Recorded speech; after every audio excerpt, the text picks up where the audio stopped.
Welcome everyone, good evening. Welcome to our 2024 Meet the Candidates Board of Education Forum. My name is Abraham Blue and I am the president of the Principal Advisory Leadership Board. Tonight we are excited to provide our community with the opportunity to learn more about the candidates that are running for the upcoming election.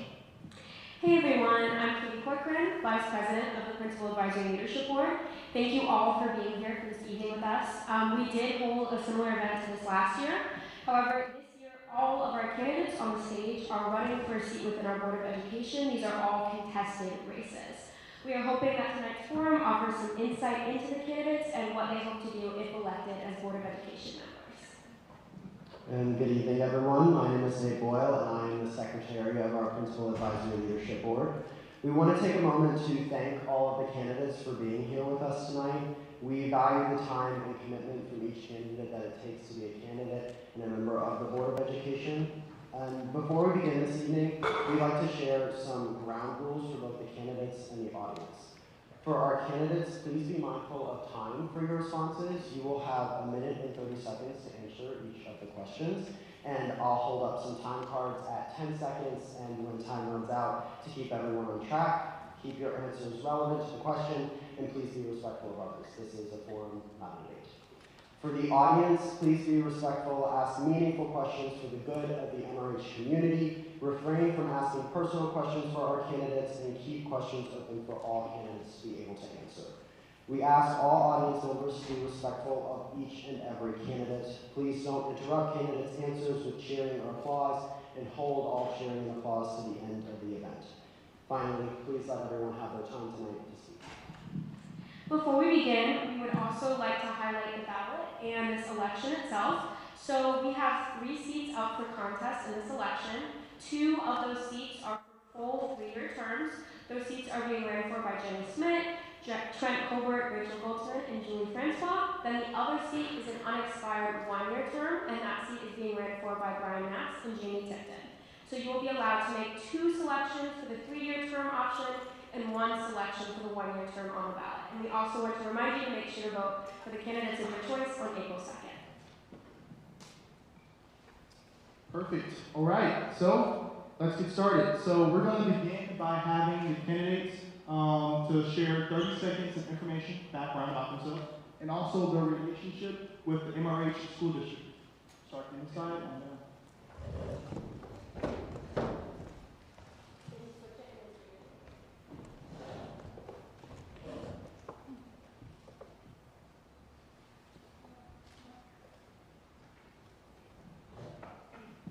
Yes, welcome.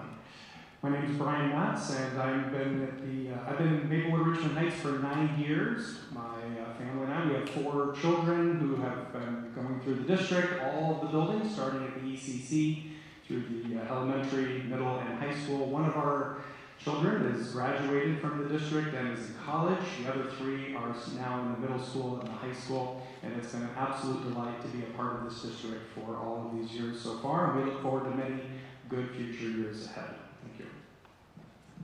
Hi, my name is Jenny Schmidt, and my husband Adam and I have lived in Maplewood for 19 years, and I've had my business here for 8. My children have 2 daughters. They're a sophomore in high school and an 8th grader. I just finished 10 years coaching soccer with MRH sports and 3 years coaching basketball. This is my first year helping with the high school mock trial team, which has been a great experience. And then I also, as a Maplewood City Council member, I have worked to partner with the school district on several projects that centered student voice. Hi there, I'm Trent Colbert. I've been in the district since 2021. My daughter and I moved here, and my wife just joined us from Mexico. We've been here for about 2.5 years, and I've been following Dakota's activities as she goes through school. She played soccer and she played volleyball her freshman year.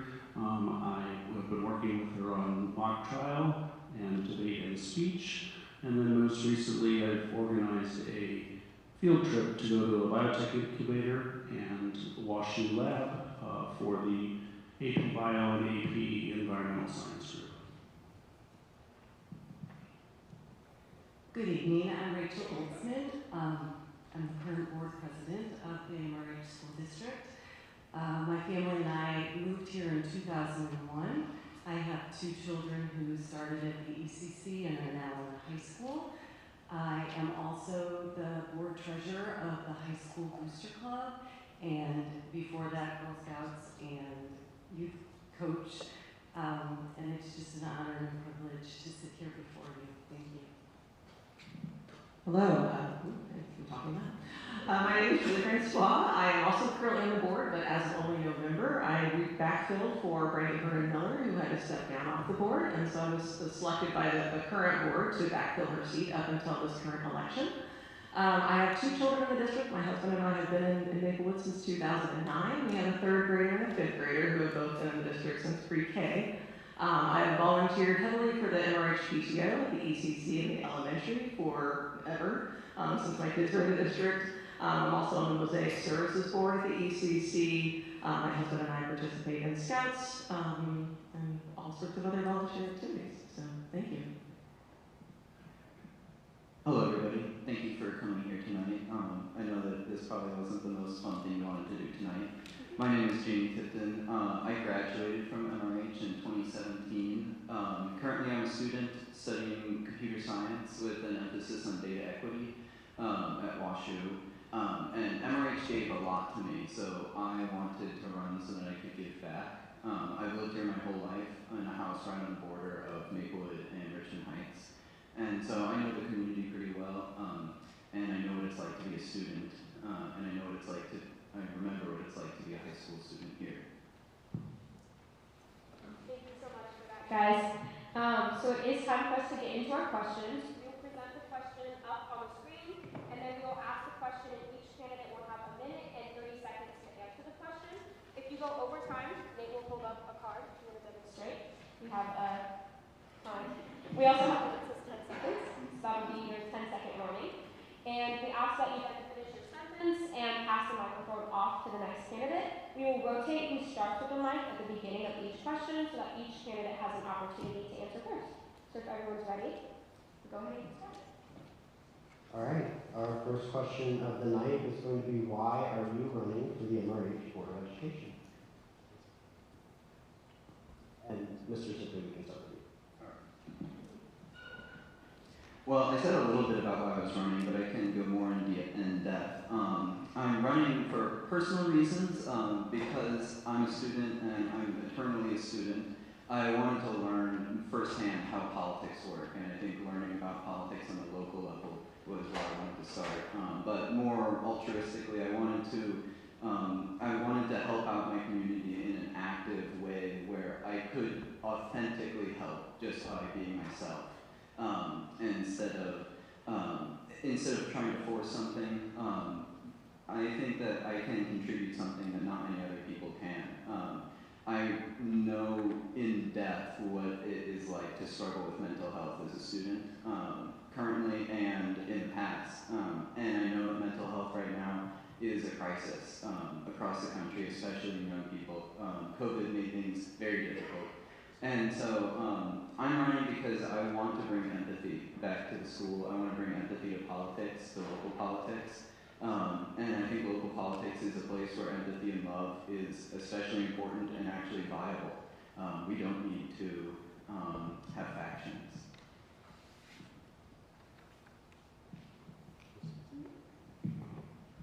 Perfect. Yeah, no, so why am I running for MRH School Board? I am running because I believe in service. I have always believed in service ever since my kids entered into the district. And my kids were in their daycare even. I helped and managed a PTO light version for those teachers as well and our administrators of that daycare. And so I believe in community involvement. I think a community is only as strong as those who participate in it and those who are willing to serve for it. And my husband and I, both believe in public schools. We're both public school kids. And we believe in just making sure that MRH stays as strong as possible. And I believe that I have, through my experiences, something to add to the school board and something to add to this community.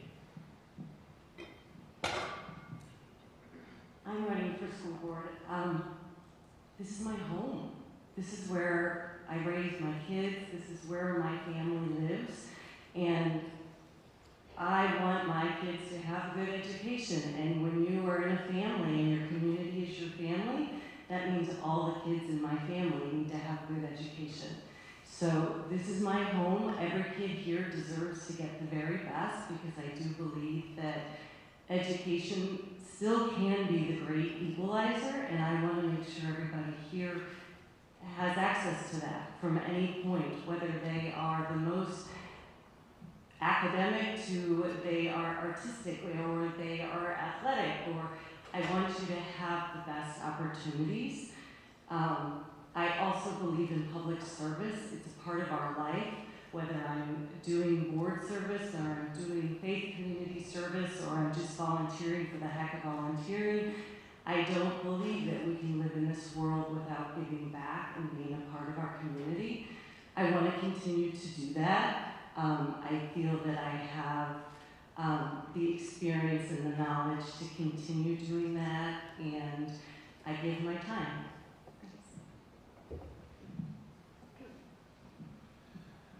I went to school for a very long time, up until I was about 30 years old. I spent a lot of time in education, and I've had a lifelong interest in education.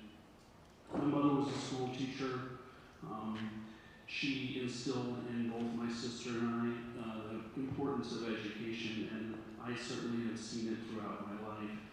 I moved down to Mexico about 12 years ago and experienced a completely different education system than we have here, one that's controlled at the federal level and one that is highly inequitable. What I saw there was that, people would arrive to college and they would have huge gaps in their learning. And so what I learned from there is that you have to meet every single student where they are and figure out what it is that they need. I also see that here in Maplewood, Richmond Heights, and I think that we need to bring a district together that is going to look to serve the students of the district. I ran for the school board because I had concerns that we have had a lot of people leaving the district. And I got interested in that, and I started informing myself, and I started talking to teachers and various people. And I was so informed, and I was involved as much as I could be, that I just decided that I might as well run for school board. Thank you. Hi, so for me, education policy has always been something that has really fascinated me and I've been passionate about. I believe that every child has a fundamental right to the education that they deserve. And that is something that I've always loved about our school district, is that it really embraces that philosophy, and it was something I wanted to be a part of. Actually, when I ran for city council, I really wanted to run for school board, but there were no seats, so I did love city council, and it gave me great experience, but this is what I always wanted to do in terms of service. I think that for me, I also started hearing about a lot of teachers who were leaving and just sort of became concerned and wanted to find out more. I was excited when there was a vacancy and that I could throw my hat in the ring. I am a problem solver by nature. This is what you learn to do when you study the law, and then also in city council, we did a lot of problem solving. And so I would just like to bring my experiences. I have a vast experience in understanding the things that affect children through working as an AmeriCorps Vista volunteer, through working in the field of social work, to being a lawyer, to coaching youth sports, and I just wanted to bring that to the table and work with whoever is there to help solve some of the problems that our district is facing. So I'm running for one of the seats that, for the seat that is to fill the unexpired term for Randy Herndon Miller. And in her resignation letter to the board, she said, I thought I was bringing a lot to the board, but after having served on the board, I've learned that I've discovered more about myself and about the district than I ever could have imagined. And I look forward to that being my experience as well. I do think I'll bring a number of things to the board, but I actually look forward very much to learning from you, the students here in this district, from the parents. I've had delightful conversations with many parents who have shared with me the stories of hope and struggle, and the good things and the bad things that they've experienced here. And I look forward to being a part of solving problems, as we've heard. this is my home too. We love Maplewood, Richmond Heights School District. Our kids have had an amazing educational experience here, and I don't want to see that go away, not only for my own kids as they finish school in the next 5 to 6 years here, but for the next generation of students and the children in the ECC and the elementary school. I want them to have the same great, amazing teachers that we've been able to have our kids enjoy as well. So I look forward to being a part of helping to solve problems, yes, but also being open to learn and to being a part of the solutions that our district needs in the years ahead. Okay, thank you for your responses. For our next question, we're going to start with Ms. Suasua going down. This question is, what should be an area of focus for the Board of Education going forward? Trying to think I have a couple of different things, and so certainly the students, my own son is on the autism spectrum, and so that's actually why I am a champion of education, and why I'm a champion of this district is the small, centered, teacher-centered, student-centered driven learnings. And so I think, I want to focus on the education. There's definitely a gap between our minority students, our students with IEPs, our 504 students, et cetera, and our traditionally white students. And I want to close that gap. COVID definitely widened that gap. Those students certainly were disenfranchised by the fact that we were at home, and needed to be there, but how do we, bridge that gap and bring everyone back to center? And raise everyone up, right? I'm not just looking to raise my own son and his classmates up, but how do we raise everybody up higher? And the other thing I think is our staff. I love our staff dearly. I hope the ECC staff and the elementary staff definitely know this, and I definitely want to keep spreading that to the middle school and the high school. I want to continue to let you all know how much you're appreciated in our community, and I want to do that through school board. And so, I want to continue to work on now we're working through negotiations as opposed to CETF. Let's work to get the things that you need and make sure that you have everything in the classroom that you need to teach our students and to close those gaps. Thank you. So I'm going to echo some of what Julie said, and I'm sure many people on this will say. For me, I believe we have really 4 focuses. One is absolutely educational equity. One of them is our staff. One is our resources. And there was a 4th that now I've forgotten, but it'll come to me. So I very much so, that gap is so concerning. And not only is the gap concerning, but the entrances of where kids come to learn. It shouldn't make a difference if you're free and reduced lunch, or if you're IEP or your SSD services, or it shouldn't make a difference. And so we need to make sure that not only are all the kids getting the rigorous education that they need to learn and grow, but also that our kids that are more advanced can continue to grow. Someone had made a question recently about, well, are we lowering the bar and raising and then raising? No, we're doing both. We're doing both. We don't have to do one or the other. We're going to do both. Our teachers and our staff, they're our talent and our resources, and we want to honor and respect them, and we want to help them grow and mentor them and help them continue to feel valued and respected, because when they feel valued and respected, that's going to come through their already amazing teaching. Our district, of course, has finite resources, and so I want to continue to be creative with how we use those resources, continue to build collaborations, because that's where the extra resources come from. And the 4th thing, I told you, come to me, legislative, the state. We'll just leave it at that.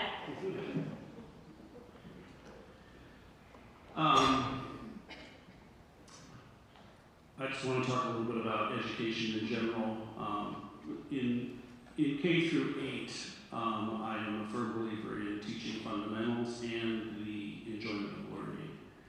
And then in the high school level, I believe in greater differentiation. At the high school level, you have some kids are going to go the technical route, Some people are going to go to college, some people are going to start a business, and we need to support all of them.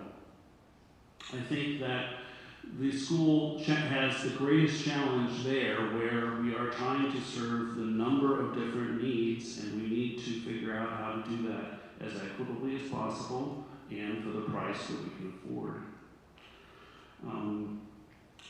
I would like to put our resources into teachers. Why do I want to put them in teachers? Because they are the people that have the greatest contact with our children.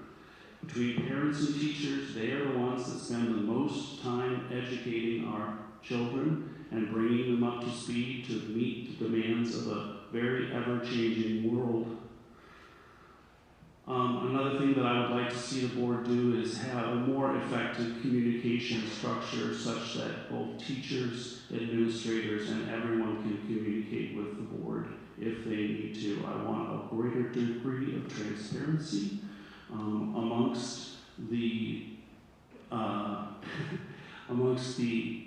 employees of the district. And lastly, I would like to see a little more fiscal responsibility from the board to try to figure out exactly where our money is.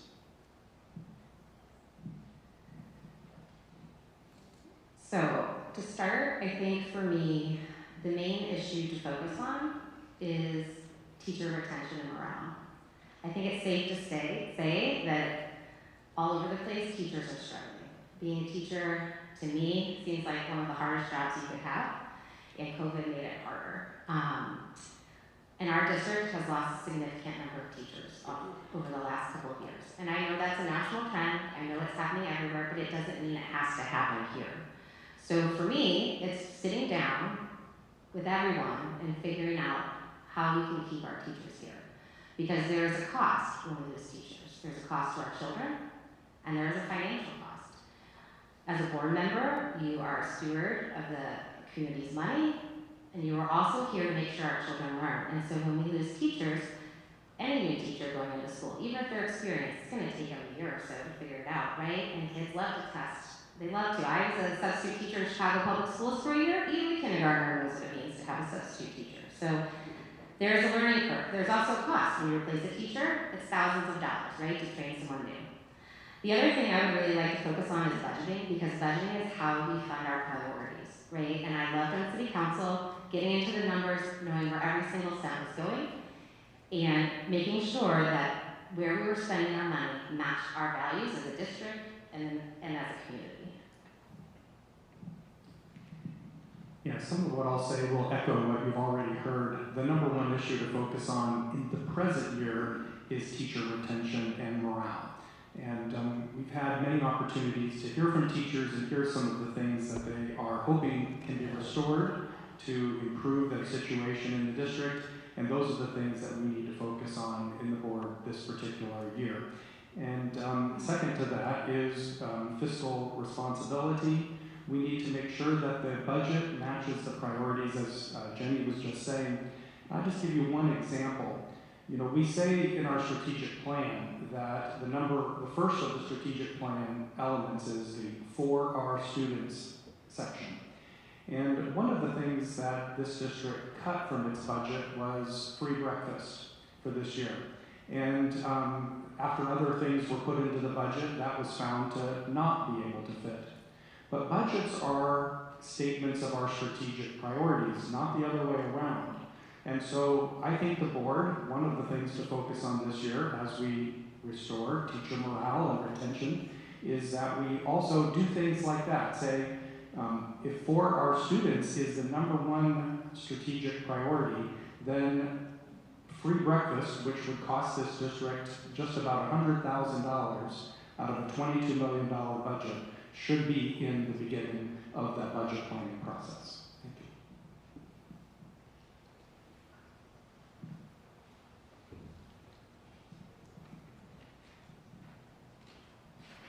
So my number one priority is an improved school culture environment. I think that this can be accomplished through a variety of means. First and foremost is my personal crusade and nutrition program. Free breakfast is definitely a large component of that. But in general, I think that the nutrition program needs to be improved in multiple ways. This would benefit all students, but not doing so particularly hurts students from low-income families who don't have the time to pack their kids' lunches, and so they're forced to have a high-calorie, low-nutrition meal that will impact test scores among those groups. Having a terrible lunch every single day impacts your mental health, and it makes it hard to focus on doing high-level thinking, to prioritize things like math when you're running low on brain fuel. In general, there's other things too. I think that we can emphasize a more relaxed environment.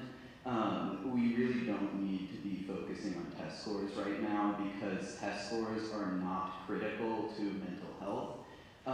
And putting such a strong emphasis on test scores is actually actively detrimental. I think that having later start times, for example, reducing that emphasis on test scores, and having improved selection of elective classes would be an effective way to do that. And finally, would be an emphasis on hiring new teachers, improving the teacher hiring pipeline, and improving the work culture. Thank you, everybody, for that. We'll move on to our next question, which kind of builds off of some of the stuff we were already discussing. What will you do to be a good, responsible steward of our district's budget? And we'll be starting with Ms. Olson. So I have this really unique background in that I was a licensed clinical social worker that ran my own therapy practice for 15 years and then transitioned into accounting and have spent the last 12 years in accounting. So for me, the district budget is not only a blend of, it is a blend of accounting and social emotional. And what I find when I talk to people is that there's nuances that are getting lost. And so we need to, when I think about being a good steward, it also means being a good communicator. Let me get, for example, I just would like to clarify, we didn't cut free breakfast. It was part of our ESSER funds that the state gave us due to COVID. And so when the money went away, we didn't have the money to do it, and we looked at whether or not we could. And it would have to, that would mean we'd have to take money from some other program. So it's about learning what the finances of the district are and looking at them with a critical eye. I very much so look at those numbers and research them, review them, and make sure that what we say we're doing is what we're doing, but we also are on a zero-based budget, which means that we plan for the future, and then bills come. We had a flood. Joe's place needed some extra work. We have to make those things happen. So we're also flexible in how we work, but that we truly understand, and I understand personally, our money is sacred, it's finite, it's important. Am I done already? Yeah. Thank you. I need it flat. What are we talking about? the budget. Okay.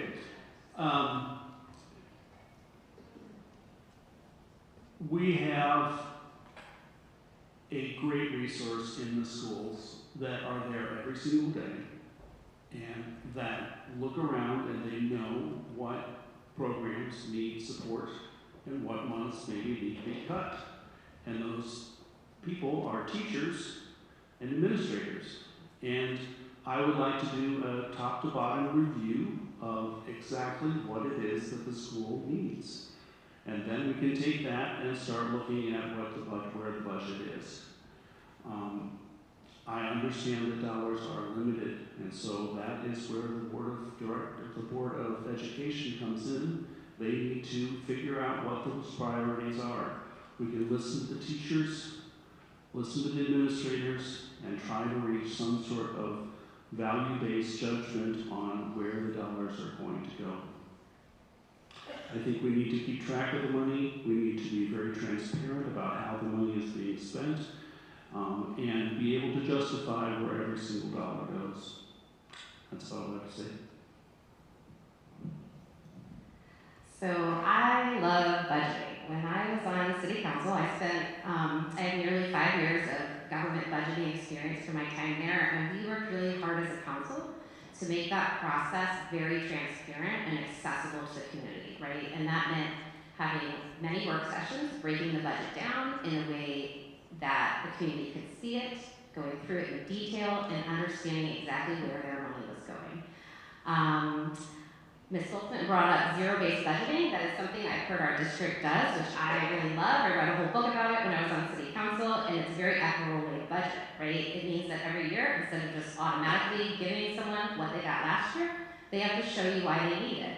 And so that means as our priorities change, or as the things that we want to do change, we can change our budgeting to match that, right? But it takes a lot of work. And so I am here to say that I am excited for that work. I look forward to year reading every line item and matching it up and make sure that our money is going where it needs to go, and understanding the things that we need to fund. And it's going to mean hard decisions, right? It means hard decisions, but if you're all working together and you really know what you're doing and you know where the money is going and where it's needed, then you can work together to have a budget that matches your priorities. Yeah, so just kind of opposite from Rachel's background, I started as an accountant. I spent my first 6 years of professional life as an accountant working in corporate accounting. Then I switched to education, and I've been a college professor for the past 20 plus years. So I have tremendous sympathy for what our teachers deal with every day in the classroom, having to deliver academically excellent education to a diverse group of learners. That does cost money. And that does mean we need to track budgets very carefully. Incidentally, even though I left accounting as a paid profession a number of years ago, I served as an accountant on a number of nonprofits and been the finance officer for 2 nonprofits for 16 years. And I do taxes for people on Saturdays for low-income families in North St. Louis for free. So happy to help you with that if you ever have questions. But my point here is that understanding budgets and understanding the needs of the different divisions within the school district takes time. It takes a certain sensitivity to how these things are written and structured. And sometimes you need to know the answer before you ask the question. And so coming to this school board with the background and experience that I have allows me to know what are the right questions to be asking, who has the right answers, where is the money going, and to keep track of all the details. This district board gets many reports, hundreds of pages of reports each year. And what you want is somebody who's prepared to do the work of reading them and asking the right questions. Thanks so much.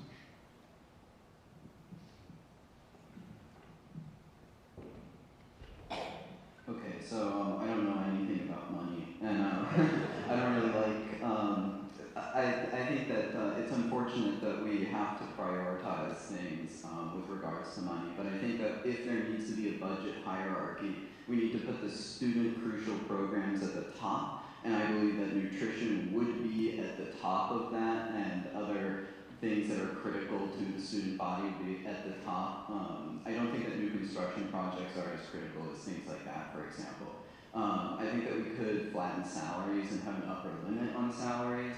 I think that we could hire a full-time accountant, which we don't have right now. I think that we could hire an advancements officer and seek grants. And I think that we could also leverage support from local businesses. I'm sure that we're doing all of these things to some degree, but I think that we need to kind of reconsider what's important to the students and what's important to the institution, and then put what's important to the students in front. Now, I think we definitely need to be good stewards of budget going forward, especially as our state looks to cut our budget, right? I mean, our majority of our budget actually comes from our local resources, but the little bit that we do get from the state is certainly being threatened. We've seen districts across the state go to 4-day school weeks, and that's certainly because of money. And so if we're not good stewards of the money that we have, we will certainly probably fall into those same pitfalls. And so I have a background in auditing through science, and also looking at budgets and numbers through my current role at Bayer Crop Science. I'm a global regulatory manager, and so I have a budget of my own that I have to manage, and I know how challenging that can be. Other experiences is I'm currently on the board for my children's prior daycare, Good Shepherd School for Children, and we work on the budget through COVID, which the board, kudos to the board here, they had a much larger budget, but we had to try and keep our doors open during those COVID years and try and help parents have that support and that daycare, place to drop off their kids and stuff. It's certainly a challenge, and you have to really prioritize, you have to look at those numbers, you have to make sure everything's there. And so if I am reelected to school board, I promise to be a good steward of that budget and make sure that all those numbers match, because I don't want us to fall into the same pitfalls that we do see statewide.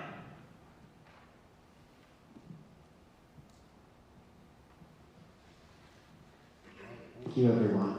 Our next question is going to be, what role do you see yourself playing in promoting diversity, equity, and inclusion within the MRH School District? And Mr. Colbert, we're going to start with you. Well, I think the school board sets policy, and so we set a policy that we are going to be keeping a diverse group of people educated, and we're going to keep them as happy and comfortable as they possibly can. I think that we have a great deal of what is the board going to do? That's what I'm struggling with. The board can set policy. We can encourage and hire people who are of diverse backgrounds. We can help people support the children or the kids that are in the school who need support. I'm having trouble with this question. It's a very strange one.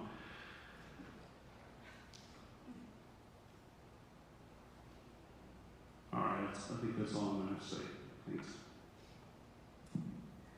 Yeah, so for me, diversity, equity, and inclusion is paramount in our school district. I think we want all our students to feel safe and belong and feel like they are treated the same. I think that, it's great our strategic plan has centered equity, but when I am talking to teachers, they have expressed losing a lot of resources, right? So they've lost curriculum coaches, math intervention at some schools, right? They have been turned down for professional development, right? And so if we are going to work towards an equitable school, we need to make sure our teachers have the resources they need. So I think one thing we could do is do some sort of needs assessment, right? Do we have enough staff or administrators or whoever it is? Do we have enough? Do we have too many in a certain area?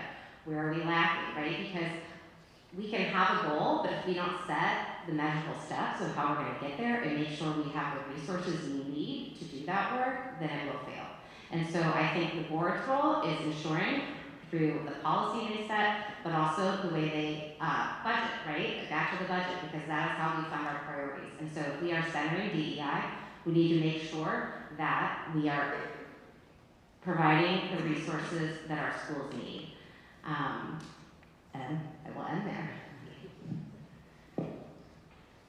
Yeah, the racial ethnic diversity of this district was a substantially higher percentage than a number of years ago than it is now, and it was one of the singularly attractive features of this district. It's why we chose to buy a home here. We wanted our children to grow up and to be educated in an environment where they're interacting with people very different, perhaps even than from themselves and from the experiences that we've had in places we've lived before. Diversity is equity and inclusion are critical to the success of this district. And I'd like to just say two things about that further. One is, of course, it has a lot to do with hiring certified staff, teachers, who reflect the wider world that our students are going to enter into when they leave this district. So we need to be thinking about the kinds of experiences our graduates will have in the years beyond their time in this district. And we want to build a district that looks as much as possible like that much wider world.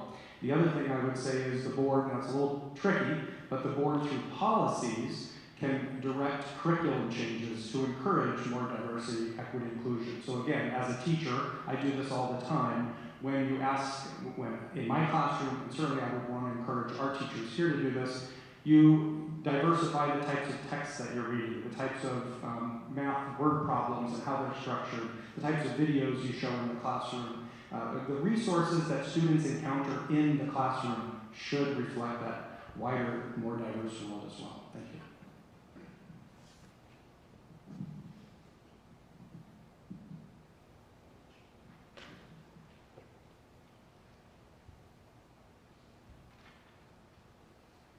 Okay, I have a few ideas for this, and I think one of the first and foremost things that we could do is it's important to have a diverse set of teachers from diverse backgrounds. There's multiple different ways that you can improve the teacher hiring pipeline, like I mentioned earlier. One of them would be to form a close relationship with teacher certification programs and create a policy of actively interacting with teacher certification programs, asking for promising talent, asking if they have recommendations for people that we could hire, and then reach out to them and offer them jobs directly. Include like a residency program, seeking out substitute teachers or student teachers who seem to be interacting with the students well and seem to be connecting with them, and making sure that we have opportunities for them. Another a secondary thing that we can do, which kind of speaks to my personal background in data equity, I think that we should have a standard for data presentation and data visualization. I think that when we're presenting data on equity, when we're presenting data on comparative analysis of our student groups, we should make sure that that there are standards on how those bar graphs are created, so that there are sort of set things regarding like making sure that the Y margins are the same, making sure that bar graphs that are supposed to be comparative are included as one graph instead of being separated. I think my role on the board to promote and make sure that we have DEI inclusive initiatives is certainly to set that policy and make sure that policy is there. But I know that policy is there. This board has currently done an exceptional job in making sure that that is there. So I think it's continuing that. I know for my own son on the autism spectrum that you can't learn or teach, especially if you don't show up authentically, right? If you're shut down because you have to hide yourself, if you have to be more normal, if you have to be more whatever society makes it, you can't learn or teach. And so we want to continue those values and instill those values, and that's what I love most about MRH. And that also goes into our hiring as well. When we do have to hire, because we have lost our beloved teachers, let's try to reflect, some of that diversity that we see among our students, and make sure that that teaching staff reflects that. And whatever that search looks like, right? Let's ensure that we're hitting and covering all of those bases and making sure that all those people are represented. So I think for me, the promotion of DEI really starts with our students. Yes, we have those resolutions that protect books so that books can't be banned here, and we have a educational equity policy, and we have a LGBTQIA to protect our students. But it goes more than just the policy. We want to make sure that every student is able to learn and have a mirror, that they see someone who looks like them and they get the same education, so that your textbooks reflect where you're coming from and your lessons can bring that in. That doesn't change how you do math, but it changes how you might talk about a word sentence, a math sequence. So for me, it starts with the students, and then of course, it moves to our staff. We want to make sure that our staff is welcomed and it feels comfortable here, and that this is a safe space, and that our staff reflects our students. If our current breakup of our community is that we have 40% of families of color, then we should strive to have 40% of our staff to reflect that. Thanks.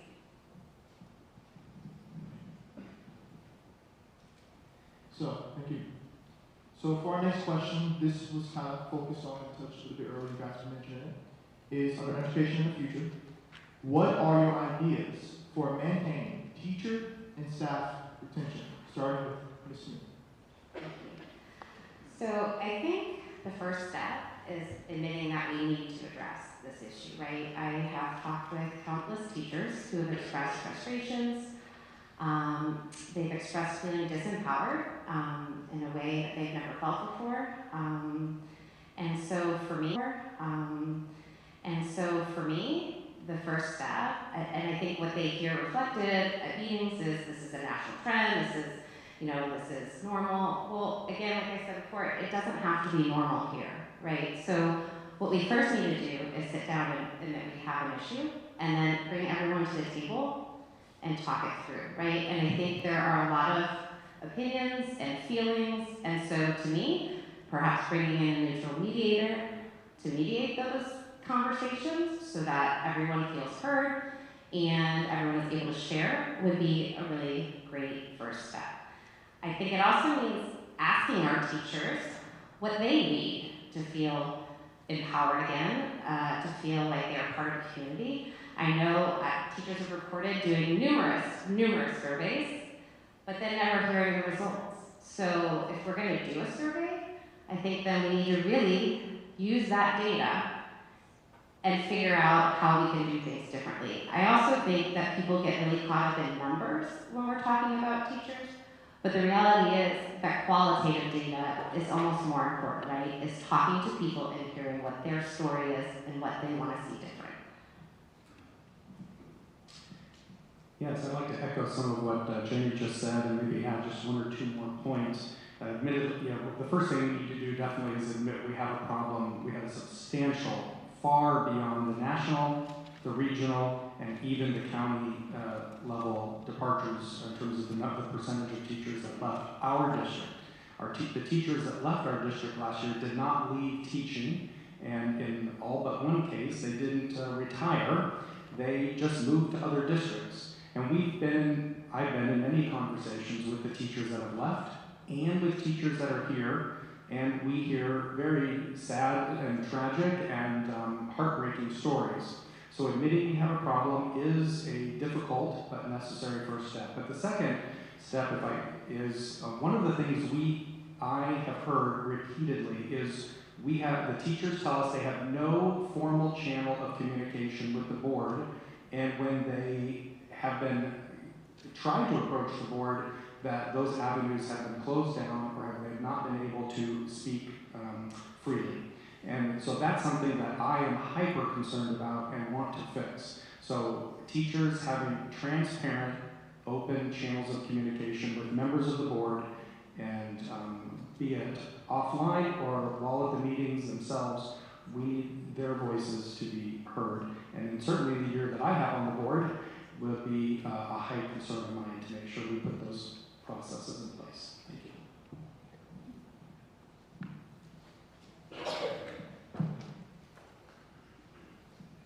Okay, so I think this is a very, very complicated issue that I've done a lot of thinking about, but I really don't have any specific answers for. I think I would say having faith in teachers and love for their work, which is, I think, already, that's inherent to a school. We wouldn't be here if we didn't have some degree of that. So I think that there's some kind of philosophical difference that we should kind of come together and, in the spirit of empathy, kind of talk through what we want the general approach to be. Personally, I think that a decentralized leadership approach where teachers have a little bit more decision-making power would be effective, but I can't speak completely to that personally. If we hire a really great group of teachers, but they feel kind of put upon, they feel like they're not able to make the decisions that they want to do to implement the great ideas that they have, then it won't matter if we hire incredible teachers because they'll just leave. But I'm not sure, I still need to learn more. No, I agree with Jamie. It's definitely a complicated subject. I think there's not one answer that's going to solve all of this. I think teaching is an exceptionally hard profession right now. We all know this. We see this. I certainly wouldn't want to do it, and that's why I actually championed through PTO and giving as many treats as humanly possible in every staff boardroom. But to that end, I really think it really starts with culture and climate and making sure that we kind of put that back into place. I think with our administrative turnover, a lot of leadership turnover, we've given that burden of culture and climate to those tenured teachers. And that's something that we need to make sure that work is spread equally, right? We need to ensure that it's not just our tenured teachers kind of leading the charge of how we want things to work in our buildings and how we want things to work everywhere and how things are communicated and just how things work overall. We just need to have just a better culture climate, a better just listening, et cetera. I kind of reiterate some of the listening and just helping our teachers as best we can. I know we cannot increase pay. I know that's something, we've done that, and we're at a point where that's going to have to pause for a bit, but what are the other things that we can do to support them? I know I mentioned snacks, but there's definitely other things. Where can we get our community to help, and where can we just, help support them the best we can? Definitely want to echo a lot of what people said. It's definitely a problem, and we see it as a problem. And we want to hold the teachers that we have, and we want to grow them. And we have continued to champion. Some of these things are new, and they're going to take a minute, but providing coaching and providing instructional coaches in the building and making sure there's professional development and looking at the salary, all those things are going to be ongoing. But also, I do believe that we need to continue improving on our communication. I find it really curious to hear that teachers don't know the path of how to talk to the board, and that's sad. And we need to do then a better job of making sure that teachers know what that path looks like and how to use it so that they can, because they are our talent and they are educating our children and are a very important part of this district. I think that MRH should be a school district where everybody wants to work. If you want to improve DEI in the school, then we have to have a school where everyone wants to work. And one of the things that I've seen in the past year of looking at the board is that we have done surveys, but our surveys are very general. They don't ask open-ended questions. Those open-ended questions allows us to get at exactly what are the problems that teachers are having with the district and why they're unhappy. We need to collate and collect those answers. We may need to make them anonymous in some way. We need to hire somebody to help them be anonymous, but we need to have our teachers communicating with us. They need to not be afraid to communicate with us. And then in the long term, we need to put in some sort of path or mechanism or method for them to communicate if there are major issues going on. I'm also a big believer in what they call 360 review, where you are reviewed by the people who are under you and the people who are above you, and that means that teachers would be reviewed by their students, teachers are reviewing their principals are reviewing the teachers. We all know that teachers review their students in the form of grades. So I am also in favor of that because I think that the more people understand what's going on, the more likely we are to come up with creative solutions. Thank you for that. And as a continuation of our education in the future subject, our next question will be, how do you think the MRH school district should respond to school choice policies from Missouri legislatures? And we're going to start with Mr. Well, the school board partners with a number of lobbying organizations on behalf of school boards for the state of Missouri. And we should continue to work with our partners in the school board associations to make sure that policies and laws like this are not widely disseminated in the state of Missouri. I understand there's probably some parts of the state where this might be very helpful, but it's not a one-size-fits-all solution. And so I think we need to push back strongly. It's not a one-size-fits-all solution that should be implemented here, certainly, and probably not in most of the districts in our immediate region. It probably does help in some of the more rural parts of the state, and I can understand why they might want that. But we need to push back through our association partners and make sure the legislatures understand that this is a devastating plan that will provide devastating consequences for our district and other districts in our region if laws like this are put into effect. And certainly if they're put into effect where it's, as I say, a one size fits all.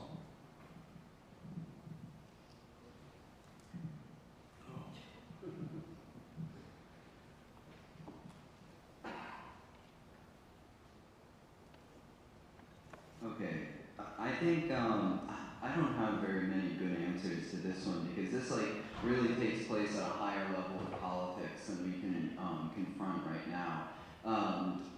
Obviously, this would be really bad in St. Louis in general.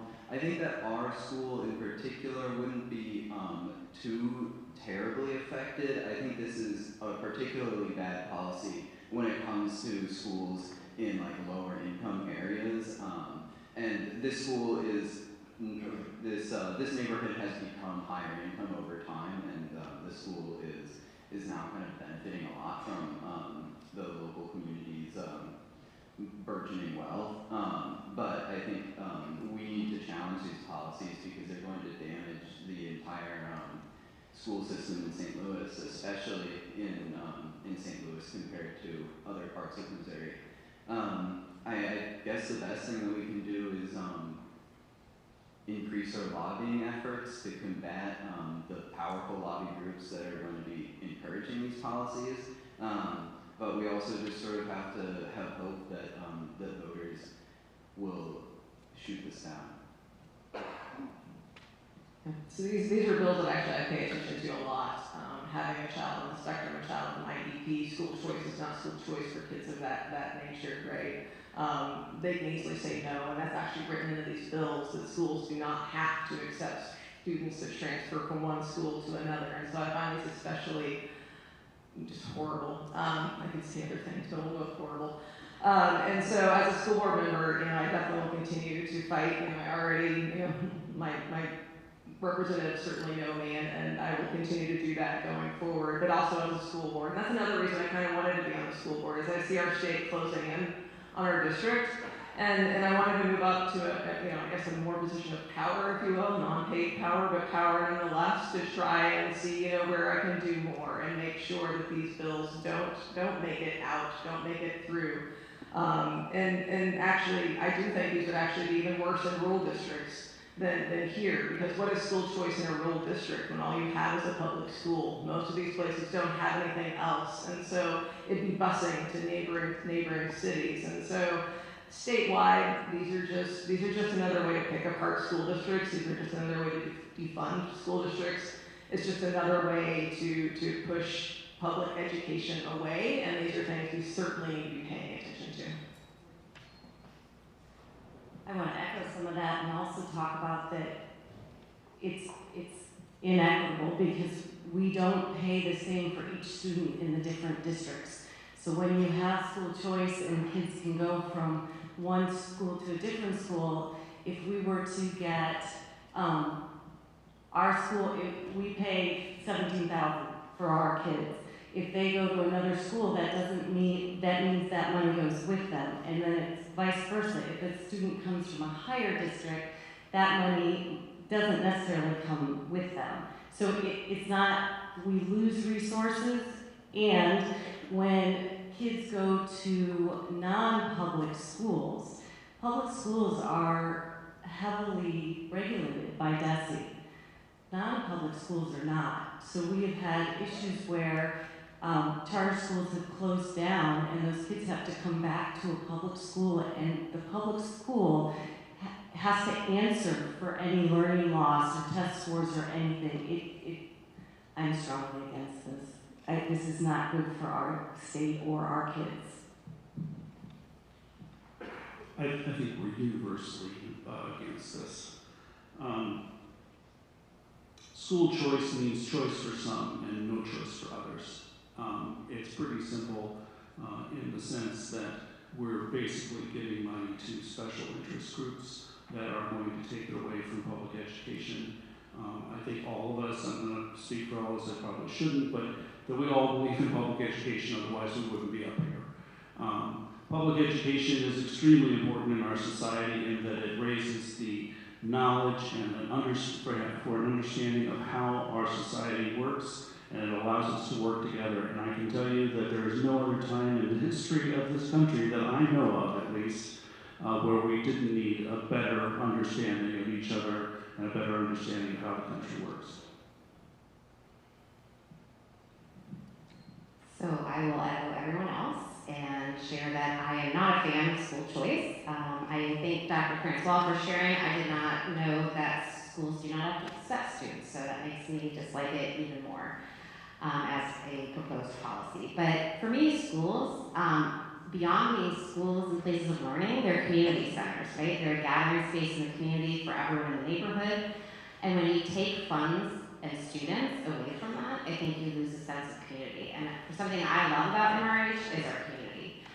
We are a very small town, which can be great sometimes, not so great others, but for the most part, it's great. And so I also am not a fan of school choice because, as Ms. Goldsman said, it takes away resources from our schools. So when you start losing, we are already running a tight ship here, right? So when you start losing those resources, then you can't fund the things that you want to fund. And the biggest effect that has is on our kids that are already struggling. So for me, I will support, I know the district is engaged in working with their partners, as Mr. Matt said, to promote, to fight these policies, and so I will continue to do what we can to fight them.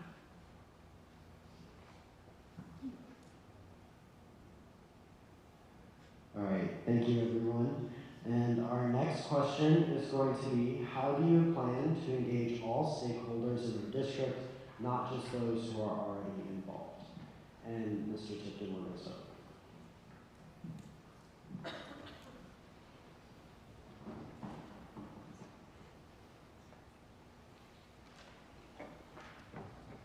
Okay, I think that things have changed a lot due to the internet, for example, and the internet has made things, it seems to be more connected, but in reality, the internet only connects certain groups of people and actually excises other groups of people who don't have the same level of connection.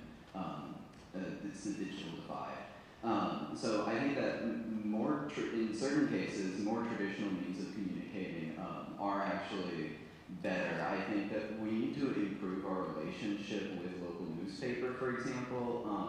It seems to be a contentious topic right now, and local newspaper is one of the few ways that the entire community can be connected.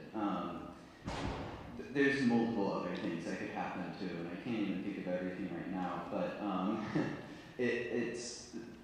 this is just something that we're living in a new paradigm of interconnectivity and also loneliness. And it's driven by the new tools that we have and kind of forgetting how to do things that used to come naturally. Reaching out to people directly is something that we like, reaching out to local businesses, for example, but that's not the most important group of stakeholders, obviously. I don't know. This is a complicated one, I'm sorry. Yeah, I'll echo that. It's certainly complicated. This is something, being on the PTO and having been on another board, it's a challenge, right? Everyone engages differently. Everyone, and I look around this room and I find this question kind of ironic, like how do you get those involved who aren't normally involved? And I see so many faces out here that are always involved. So how do we fill this room with those who aren't here, right? Who's not here right now? And I think adding YouTube is definitely, a step in the right direction. But how do we go even farther than that? It's a question that I think, the PTO is always asking, the school board is always asking.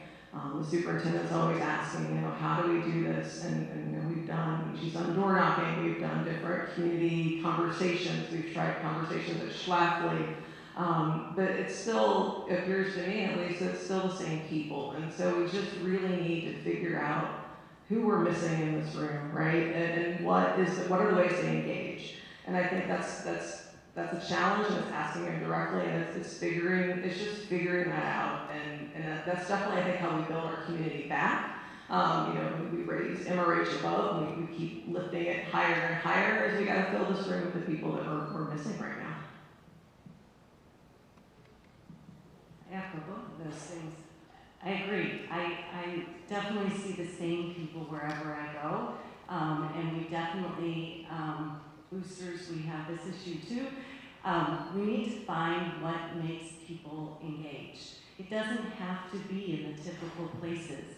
Some people are going to want to help out in the classroom. Some people are going to want to help out with the PTO. Some people want to be maybe more part of legislative or policy-based or finance.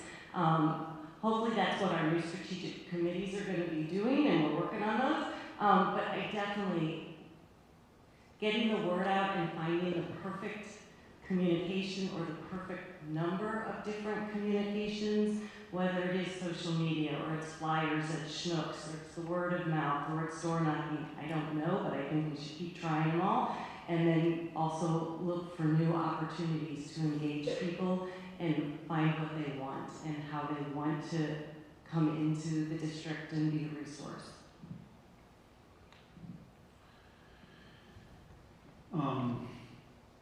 I think that we need to have more contact with parents and try to communicate with whoever is in the home. So it could be a parent, it could be a guardian. We have a program here at MRH that's parents as teachers, I think is the name of the program, where they go and talk to people in their homes. I think that if we could expand that as a volunteer group and send more people into homes and talk about the importance of school, talk about just general things like attendance and showing up on time and checking in with your kid on doing homework, stuff like that, I think that could help. I also think that we ought to send a note home with kids and say, parents, you pick one of 3 dates that you're going to show up to a meeting, and you show up to a meeting and we're going to talk to you about what it's like to go through school at MRH, and we try to sort of encourage them to come to that meeting even though we've required it. But then when we get there, we talk to them about, how they can be part of the school district and encourage them to try to at least bring a few more people in as stakeholders to the district. Okay. So this is a really hard issue. This is something that we struggled with on City Council. We made a really concerted effort to try to identify ways that we could reach our community. And it's hard. And the fact is, people are busy.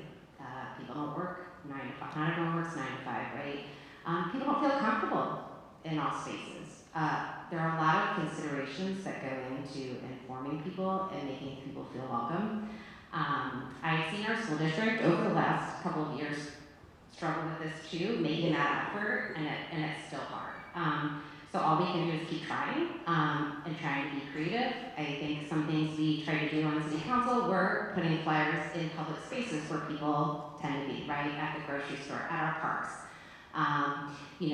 Maybe hitting apartment buildings if you can get in, a community board, things like that. Because it's hard. People have a lot, right? And we get a lot of emails and we get a lot of communications, and it can be overwhelming. So this is something that I know is a struggle, and we will continue to struggle with it. But as long as we keep trying and finding those ways and recognizing and understanding who is missing and that we want to reach them, I think that that is the most important thing, is to keep working towards that. Yes, thanks. Well, first of all, of course, Rich is sitting here in the front row, and his office does a tremendous job with communication with all of us as parents, and it's a tremendous task, and I'm sure there's many more things that we would love to try, and I'm sure his office would be eager to engage.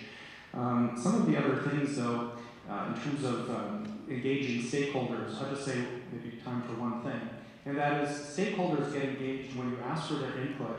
They give their input, and then the resolution is what they had suggested, that they actually see their ideas put into practice.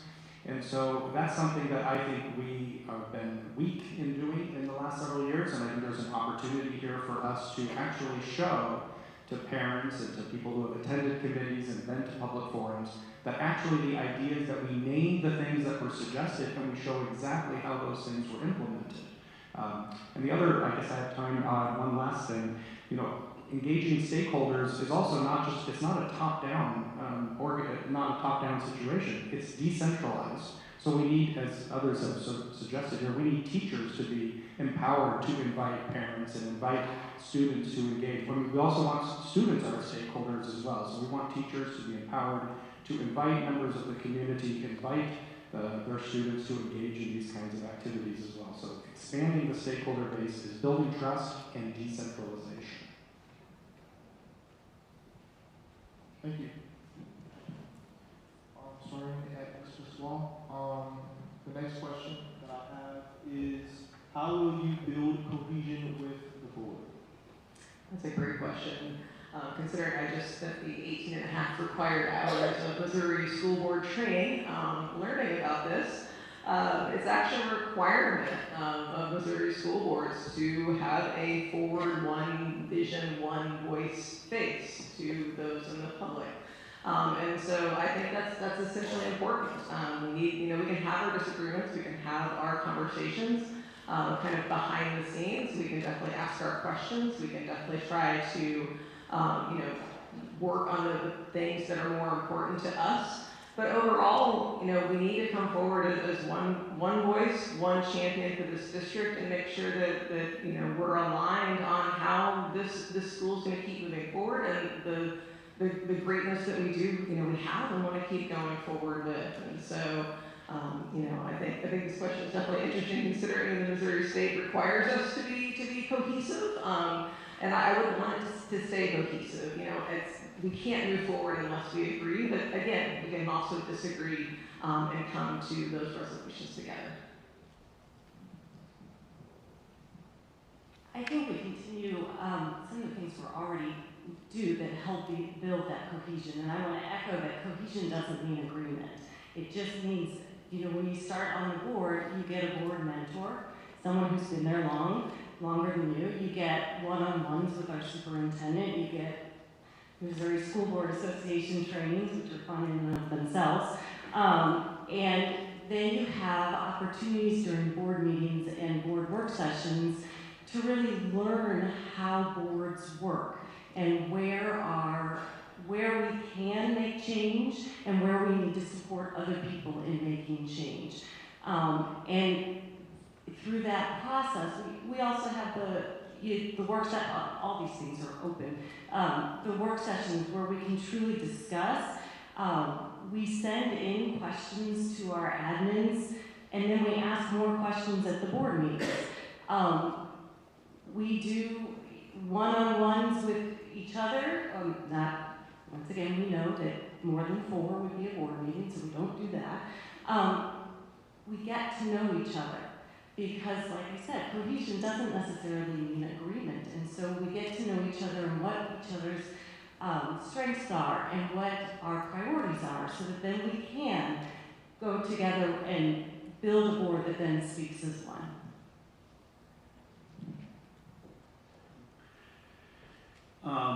We're going to say something similar to most of us, I think. As long as cohesion is not groupthink, I think that the best way to build cohesion is to bring your passion and your position to the board meetings. We all have different backgrounds, and that is our strength. Diversity is strength. And so, in terms of cohesion, it's a bad word. It means sticking together, and that is not what I think we should do.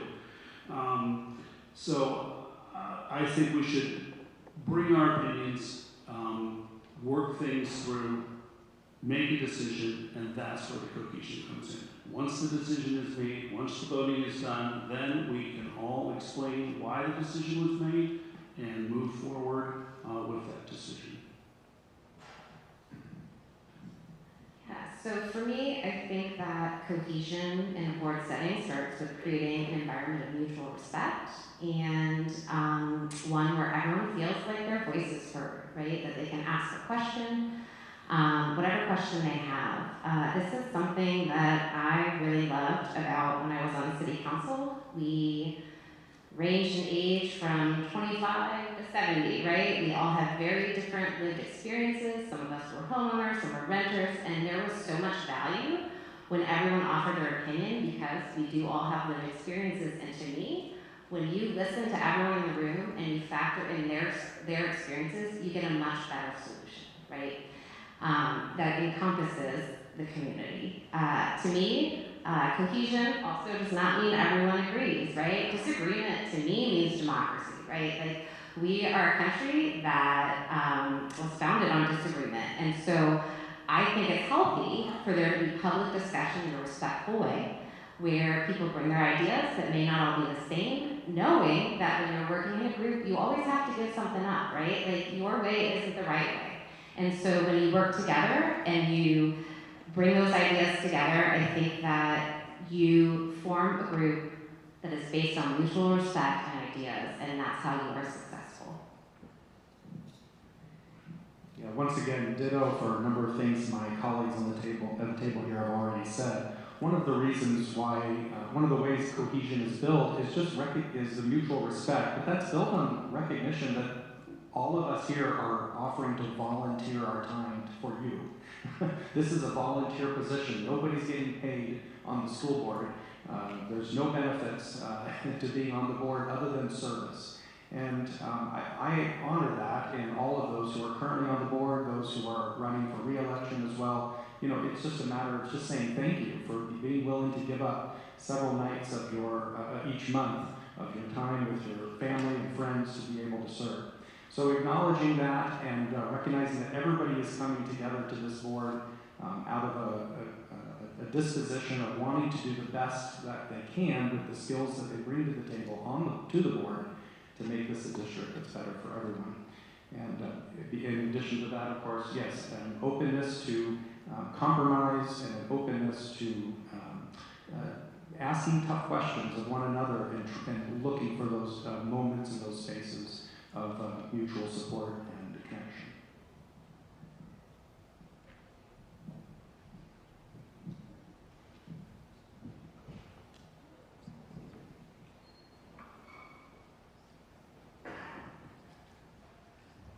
Okay, so I think that this is, again, a really, really difficult topic that's actually way bigger than the school board, and it actually extends far, far beyond the school board.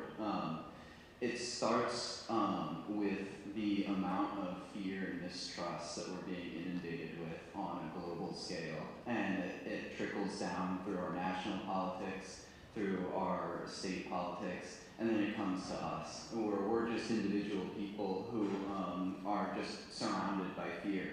We're all afraid. When there's a lot of mistrust being, inculcated by that fear.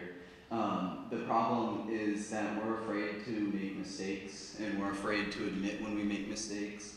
We're afraid to speak up about our own imperfections, and we're afraid that we won't be supported if we do. So I think that we should, there are some specific things, but in general we need to foster a community of love, foster an environment of safety, and have mutual trust and mutual accountability.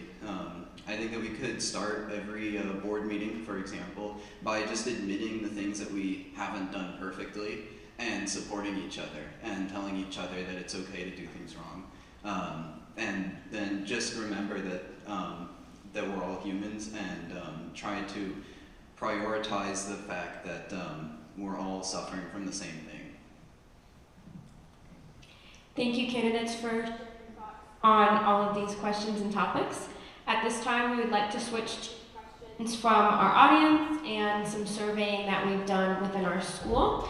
So audience members, if at any point you have an additional question, please write it on a card and pass it down our rows. We have students out volunteering to collect those. We'll also be open to continued questions even after this event for our community.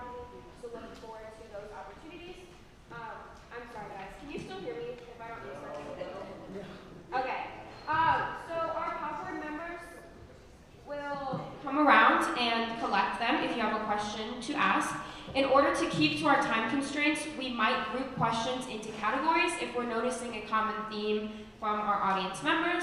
And we will also keep the sample ballot up on the projector so that the audience can be reminded of the seats available and the way that the election will actually operate come April 2nd. So Nate will have our first question from the audience. All right, our first audience question is, what is your vision for board and superintendent collaboration, and what steps have you or will you take to ensure that this occurs? And Ms. Holtz, Read it one more time, Kathy. I will finish. And feel free to stay.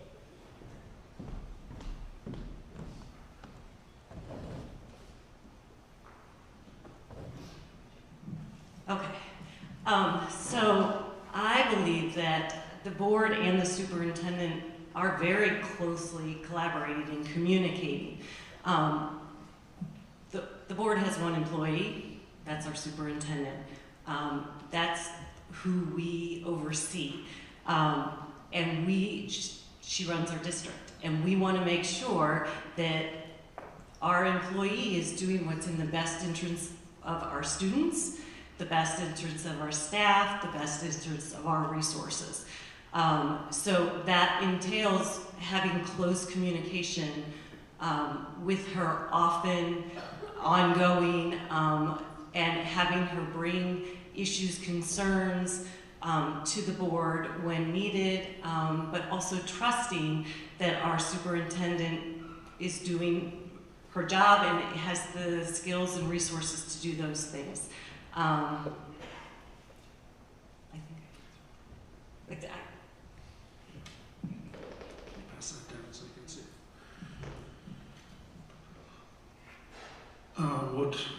I'm reading the question again.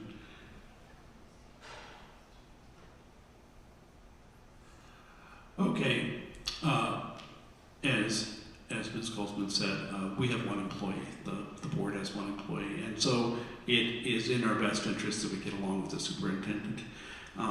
I think that the ways that we can collaborate together is to get data from the superintendent, to talk through that data, and to try to work with her to come up with the best solutions possible.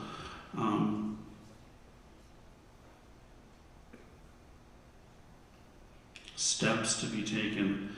I think that the only other step that we could take is to probably, I'm trying to think, like, we all need to meet with her one-on-one. I think if we're coming in as new, the three of us are going to be on for the first time on the board. I think that we would want to sit down with her and get a lay of the land and try to understand both the district and her and work through that together.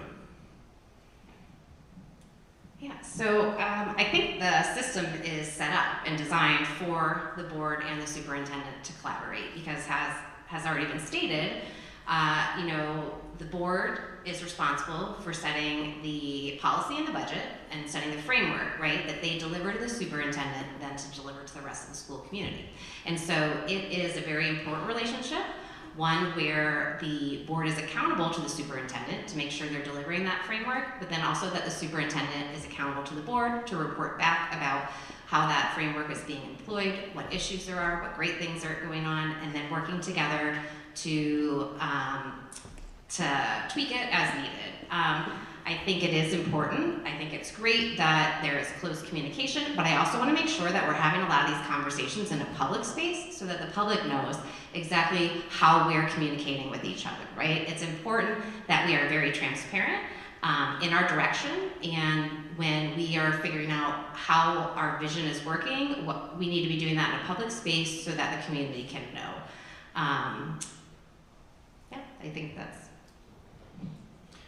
Yeah, well, first of all, I just want to echo what Jenny just said. The public space is critical because we are just your representatives. We are not here for us to have a personal friendship or relationship with the superintendent. We're here for you. We're your representatives, so we want you to hear the questions that we're asking of the superintendent because they're your questions. And if we're not asking the right questions, you need to tell us. But yes, close collaboration is critical for the success of this district. Superintendents come and go. I've been in this district long enough to have had 3 superintendents already here. And no doubt in the coming years, we'll have many more superintendents. So it should never be about any one superintendent. It should be about a highly functioning, well-functioning board that is listening to the people in the district, listening to the taxpayers, listening to the voters, and bringing your issues to the superintendent. So I hope that it's never about any one superintendent and one board, but that we're building a collaborative environment for us to have a good working relationship with no matter who the superintendent is, as well as with all the staff. Of course, mutual respect is critical in that regard.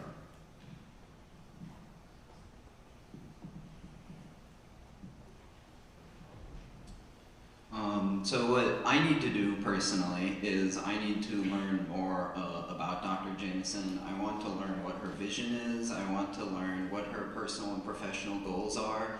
I want to spend time with her because I've only shaken her hand like 2 times. So I want to learn sort of about what her backstory is and how that informs like what is important to her and what her goals are for the school. And then at the same time, form a professional working relationship, but I think that the best way to have a positive professional working relationship, especially when you're working with only one person, is to have a general policy of trying to build rapport. I'll agree that it's also important to emphasize the community feedback and to emphasize the needs of the community. But I think that we can have it both ways, where we do it from a place of just, I want to know who you are as a person. I want to know, if I have questions, I want to know how to form a relationship with you, how to form a connection with you, so that we can have that mutual trust and respect that's coming from a place not of pure professionalism, not a place of pure bureaucratic employee action and reaction, but a place of caring about somebody as a person and trusting that they care about all the community members as people as well. Yeah, I'll kind of echo some of that. As has been said, the superintendent is the only employee of the school board, and I think as being our own employee and our own single employee, we owe that collaboration, but we also owe, to develop her, right? To help her strive to learn what she needs to learn, to find places maybe where she has weaknesses and help her out there, find those development opportunities, but also then help her excel in the areas she does excel in, right?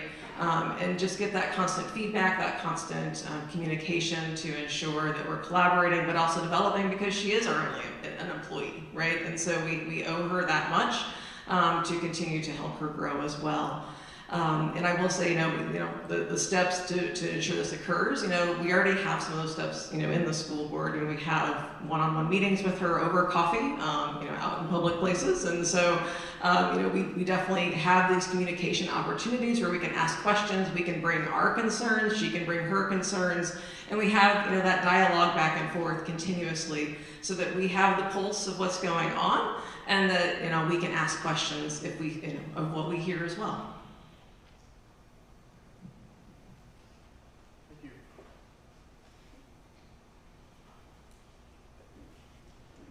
Can you hear me? Okay, perfect. So, next question, starting at Mr. Colbrant.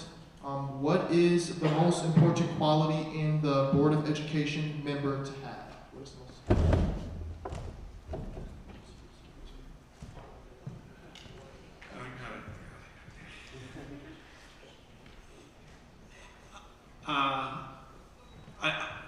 One quality, can we have to just have one? So I would say respect, and I would also say bringing the very best that you have to the school district and considering our teachers and students in the district. I mean, I've been on nonprofit boards before, and I can tell you that the number one thing that you need to bring is your opinion. That's the reason there are 7 of us, is so that you bring what your story is and your background to understanding very complicated problems.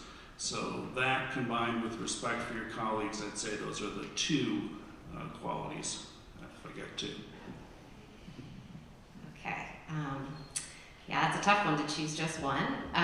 So I think for me, the most important quality for a board member would be wanting to learn, right? Wanting to listen and learn from their colleagues, because I know very clearly I do not know everything, and I love to hear about other people's experiences and match that with my own or see how they're different. And so I think for me, just wanting to be a part of a group and learn from each other and work together to make the best decisions possible. So I'm going to respect the question and limit it to one, even though I don't want to. Yeah, and Jenny, you stole my answer. I had said this earlier, that Brandy Herndon-Miller's comments when she had to step down is she brought a lot of things to the table, but she learned so much more than she brought, and that's my disposition, and I think it's a very helpful one for the board, is an openness and a willingness to learn from my colleagues, to gain the wisdom of their experience, to be open to learning from members of the administration and the teachers and the students as well. So I'm a hard worker, and I'm ready to engage in the deep and difficult questions and conversations that are ahead. And that eagerness matched with a readiness to learn, I think, is a recipe for success on the board.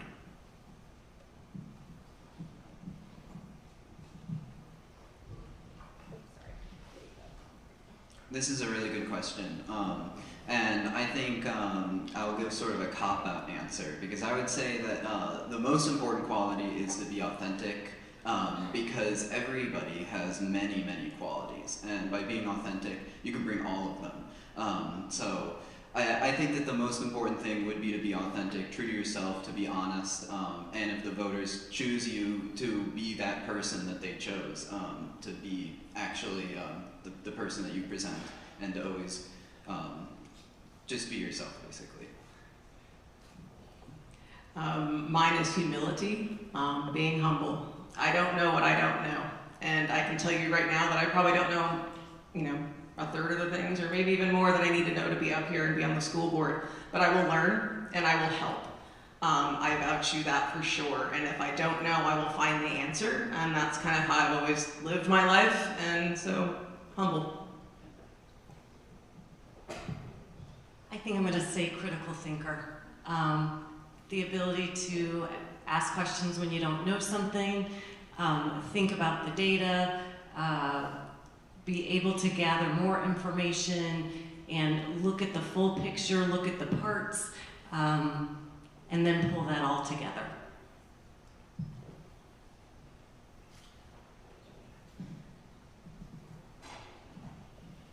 All right, so our next question has a bit of an introduction. MRH is rare among school districts in our region in forcefully asserting its protection for trans students and staff through its LGBTQIA resolution. There is legal risk to the district in asserting these protections. What will you do to uphold and enforce this resolution in face of the growing legislative backlash against trans individuals? Yeah, so I am glad that someone asked this question, because Missouri is a very terrifying place to live for trans students and their families, right? I mean, that has become clear. And recently, there was a new bill introduced in the legislature that would make it a felony for a teacher to assist any student in their gender transition, and they would have to be reported as a sex offender. This is one of the most disturbing bills I've heard in a while. And so I know that one of the things I was thinking about is how do we fight this? And honestly, legally is one of the first things I thought. So what resources do we have? Who can we partner with? What are organizations that we could partner with to fight this kind of legislation? Because we are a school that protects its students, right? All students should feel safe here. And that is something that is very important to me. So I can tell you this, I'm willing to do whatever it takes to protect our students and our teachers so that they can support our students. And I think, yeah. Obviously, from the school board side of things, we want to work with our association partners and other organizations that can help in the lobbying efforts to make Missouri a much more welcoming place for trans students and others.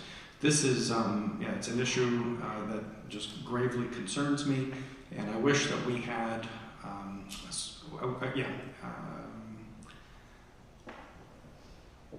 I hope that we will continue to make statements as a board of, to our students, to our community, that affirms the things that we've already stated in past resolutions. I think mostly I'm just concerned knowing a number of students in my own institution and the years that I've been teaching, the suffering doesn't just happen in the K through 12 years, it continues, especially when students are not welcomed and not feeling like they're affirmed and valued members of the community. And it just breaks my heart, and I hope that it does break everybody's heart. One of the things I would just say is that we need, I'm going to run out of time, but we need to, the school board needs to work with our partners to make sure these kinds of rules and the state stops its enforcement actions against districts like ours.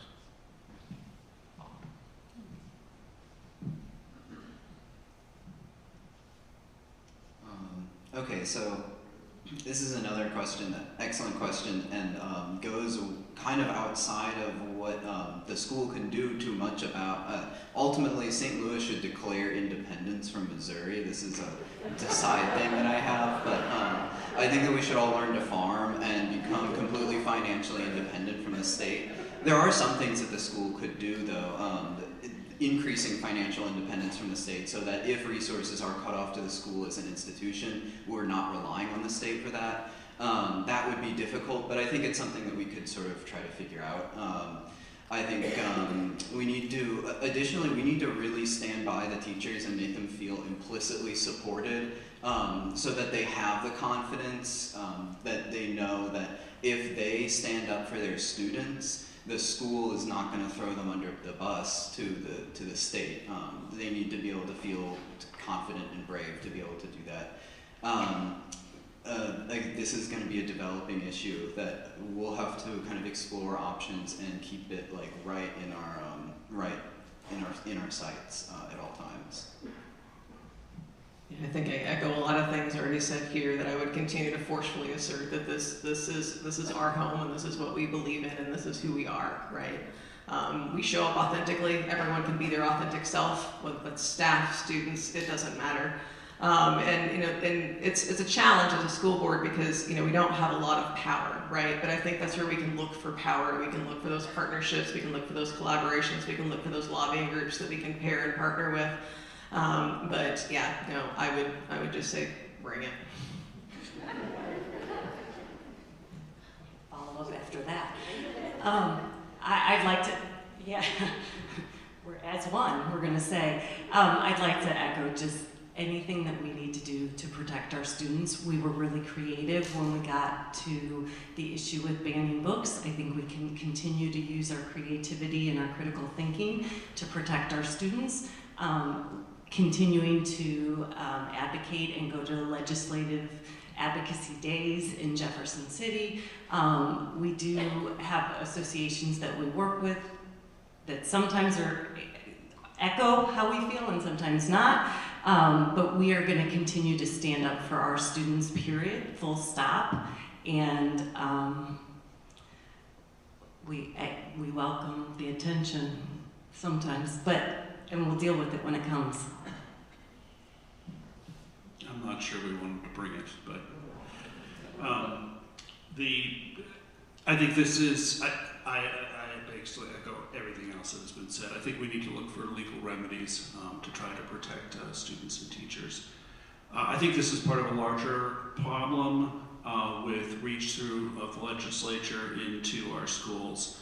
For probably the last 50 years, certainly since I was in school, we've had increasingly different groups wanting to reach through and tell our teachers how to teach and what to teach and how to behave and so on and so forth.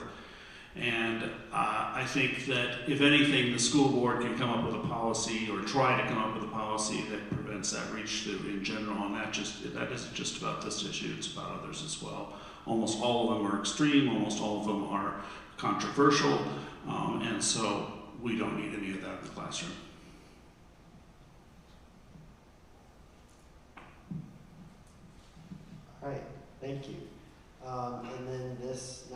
question is going to be our final audience question of the night.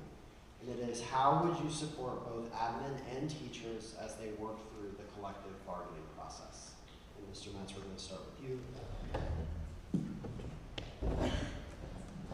Well, the collective bargaining process is brand new for the district, so I think it's going to take some time to figure out what is the right way for this to work. The school board's stance should be, at this point, to support the teachers in their collective bargaining process unequivocally. We should be encouraging the admin to make as many accommodations as they're able.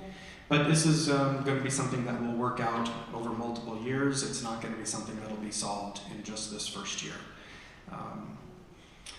I would hope that we would, as a matter of policy, again, the board just sets policies.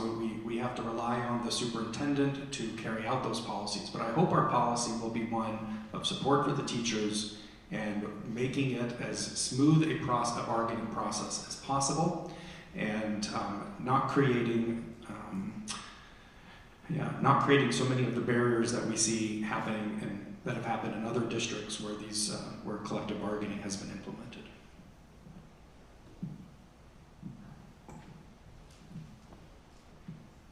I think ultimately we'll have to sort of let the union lead the way about how they want to see that process go, and just have faith. I think that we need to, again, foster an environment of faith and mutual faith and trust between groups, between the union, trust that the union has the best interests of the teachers at heart, and hope that the union trusts that the school as an institution has the same thing, the same priorities, and then just sort of take it as it comes day by day. Yeah, I would think, just encouraging both sides to go in with good faith, right? We don't want this to be an us-them kind of scenario, right? That's certainly not how we want to treat our teachers and staff, and that's certainly not how we want to, be as MRH. And so it's going in, listening, just encouraging all of that as much as we can from our perspective. The school board really isn't involved in those negotiations, where we sit on the outside and kind of watch, but I think we can definitely try to help set tone, try to help set, establish, kind of what we expect, which is just trust, faith, that everything will come to light that needs to come to light. We have a long history in this district of being collaborative, and so I expect that continues between our admin and our teachers, and that I like the idea of coming with faith and trust, and that the union's going to bring what the teachers desire, and the administration's going to bring what they're able to meet at, and you're going to meet in the middle. And we are going to continue being a collaborative district that honors everyone in it. For maybe 15 to 20 years, I'm not exactly sure, we've had what's called the collective bargaining task force that dealt with negotiations with the teachers.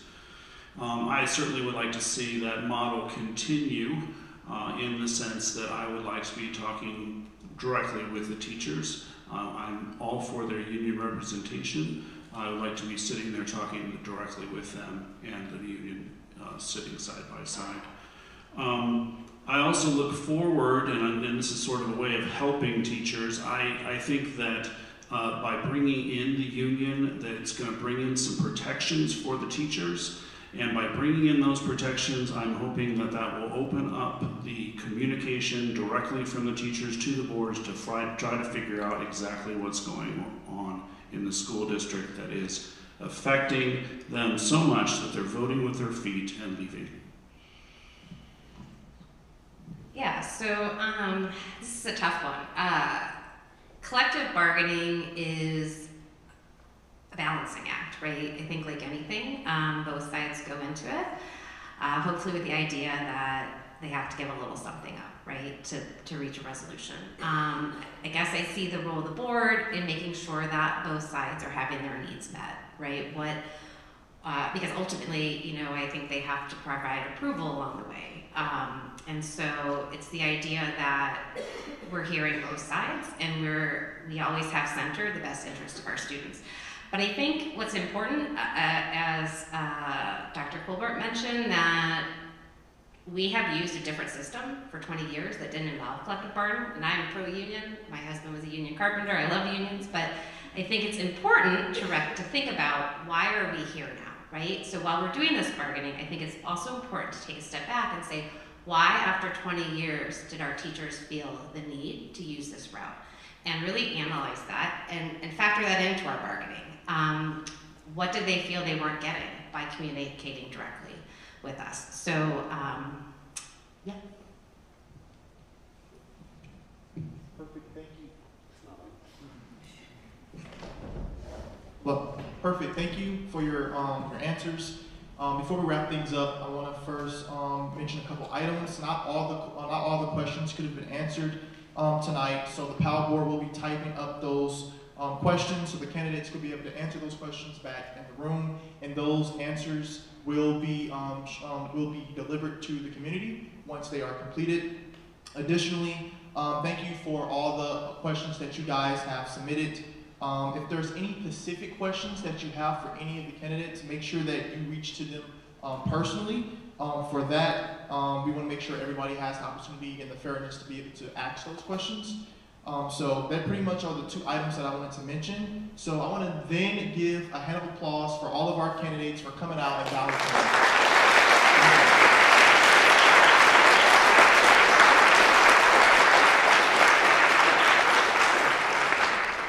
Great, great. And we also want to give a hand of applause for the MRH Board of Education, Dr. Jameson, Ms. Huffman, Mr. Rich, Ms. Newton, and also our PAL Board team for supporting, helping, and